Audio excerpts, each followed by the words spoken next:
faire des analyses génétiques. Des éleveurs se sont regroupés, on fait des prélèvements, on fait faire des analyses dans un laboratoire certifié en Allemagne. Et aujourd'hui, nous avons la preuve que sur le Larzac, il n'y a pas un seul loup, mais minimum 5 loups. Donc imaginez, les chiffres officiels vous disent un loup, en réalité c'est minimum 5. Donc si on multiplie la population lupine officielle de 360 par 5, c'est le quota de 40 loups, c'est ridicule. Pour certains, la politique actuelle confine à l'élevage de loups. Donc 40 loups, c'est continuer l'élevage en faisant croire aux gens qu'on s'occupe d'eux. Alors pourquoi continuer l'élevage de loups? Parce qu'on avait en 2016 290 et quelques loups, on est arrivé à 360 en 2017. Ça veut dire que pour revenir à la situation de 2016, il faut en prélever 124. Donc à 124, on a la stabilité. À 40, on fait l'élevage de loups.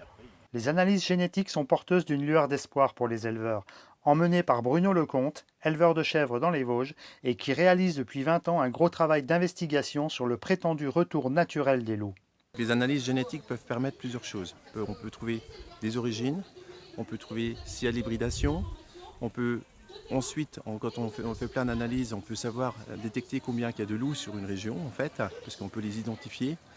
Et puis la dernière chose importante aussi, c'est que les analyses ADN peuvent contredire l'expertise de l'ONCFS s'ils disent que ce n'est pas du loup. Avec l'analyse génétique, on peut prouver que c'était bien une attaque de loup. Les tests génétiques sont de nature à changer la donne. Au niveau quantitatif d'abord, puisqu'ils révèlent un nombre de loups supérieur aux estimations officielles. Au plan qualitatif ensuite, puisque les échantillons indiquent la prépondérance de loups croisés avec des chiens au détriment des loups purs. Les loups hybrides doivent être enlevés des quotas. Ce ne sont pas des loups. Ils doivent être décomptés et ils doivent être détruits en tant que non-espèce loup. Nous ne sommes pas des anti-loups. Nous disons, nous, en tant qu'éleveurs, il y a une impossibilité de supporter que ce soit les loups ou que ce soit les hybrides. Les deux. Mais si c'est des hybrides, ils ne sont pas protégés par la Convention de Berne et les autorités se doivent de nous débarrasser de ces espèces qui sont en train de nous détruire. 3 attaques en 2014, 10 en 2015, 14 en 2016, 39 attaques recensées à la mi-2017. Sur le plateau du Larzac, l'exaspération est à son comble. Mais la mobilisation s'amplifie et fédère désormais tous les territoires impactés, comme en témoigne le rassemblement aveyronnais de 3000 bêtes contre le loup, équivalent à 4 mois de prédation. Toutes les régions de France sont touchées maintenant. Jusqu'à l'an passé, on pouvait voir encore une région pas touchée, c'était la Bourgogne-Franche-Comté. Cette année, c'est fini, ils ont déjà leurs 42 attaques, 42 bêtes mortes. Moi, je viens de la région PACA, donc je comprends votre désarroi. Nous, ça fait 20 ans qu'on le vit. Et où c'est que vous en êtes aujourd'hui? C'est que le début, hélas, pour vous. Parce que nous, on est déjà à 4130 bêtes mortes sur la région PACA depuis le début de l'année. Nous, on a eu les premières attaques en bergerie l'an passé. En bergerie. Nous, on les a faites, toutes les mesures. Et quand vous avez un tatou, ce qu'un non, moi j'en ai pas, j'ai des bovins, et bien ils te disent tous, on a moins d'amis. Parce que le patou, c'est moins d'amis. Le patou, c'est des problèmes avec les touristes. Ici, c'est une région très touristique. Et vous allez voir ce qui va se passer quand les gens ils vont se randonner et qu'ils vont croiser un patou, voire 2, voire 5. L'élevage en milieu, je veux dire, on est en zone montagne, est totalement incompatible avec le loup. Ce n'est pas possible. On ne peut pas travailler en gardant les nuits et jours les brebis, en ayant peur. Si on laisse les brebis dehors, on ne sait pas si elles sont vivantes après. Il y a des attaques qui sont devenues quotidiennes. Il y a les pro-loups en disant « mais oui, mais vous avez qu'à vous clôturer, vous avez qu'à mettre des chiens, et on vous aidera financièrement et tout ». Mais le problème, c'est qu'on voit que ça ne marche pas. Alors, il y a les dégâts sur les animaux. Il faut savoir, il y a aussi tous les dégâts, je dirais, collatéraux, c'est-à-dire des brebis qui ont peur après les attaques de loups, qui ne prennent plus le bélier, c'est-à-dire qui ne se saillissent plus, qui ne font plus de petits, donc qui ne font pas de lait. Vous voyez ce que je veux dire? Et on appelle ça des brebis vides, donc des brebis qui sont non-valeurs et qu'on ne garde pas. Et ça, on n'est pas du tout indemnisé pour ça. Et l'avenir, si ça se développe, ça sera trop tard. Je pense que s'il y a des meutes après, tout ça, ça va se développer.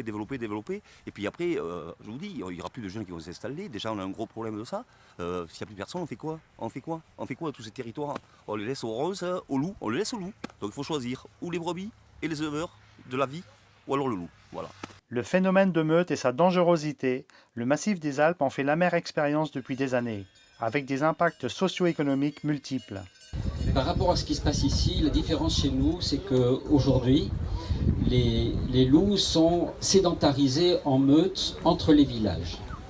Qu'est-ce que ça veut dire? Ça veut dire que les loups, on les voit attaquer autour des déchetteries. Ça veut dire que, du coup, on ne laisse plus les enfants sortir le soir quand ils vont à l'école, ils vont plus tout seuls. Ça veut dire qu'ils ne campent plus dans les jardins.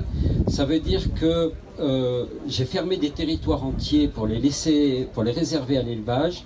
Ça veut dire que j'ai fait détourner des sentiers pour qu'ils ne passent plus près des zones où il y a l'élevage. Aujourd'hui, ce qui est nouveau, c'est que les meutes de loups constituées se spécialisent dans l'attaque des bovins. Et donc, nous avons eu 115 génisses mises en panique qui sont partis, qui ont traversé un village, qui sont passés au-dessus d'un groupe de randonneurs, c'est-à-dire qu'on a une dangerosité qui explose. Si vous abandonnez les espaces, aujourd'hui, il ne peut plus y avoir de ski qui est réalisé dans les stations. Les pistes sont en train de s'embroussailler et c'est impossible économiquement d'entretenir les stations. Donc du coup, c'est votre activité, c'est l'activité touristique, on le voit dans le Var, c'est les forêts qui partent en fumée. Donc tout cette espèce de matraquage anti-éleveur, anti-berger est en train d'apparaître dans son effet, c'est-à-dire l'abandon et la destruction des territoires.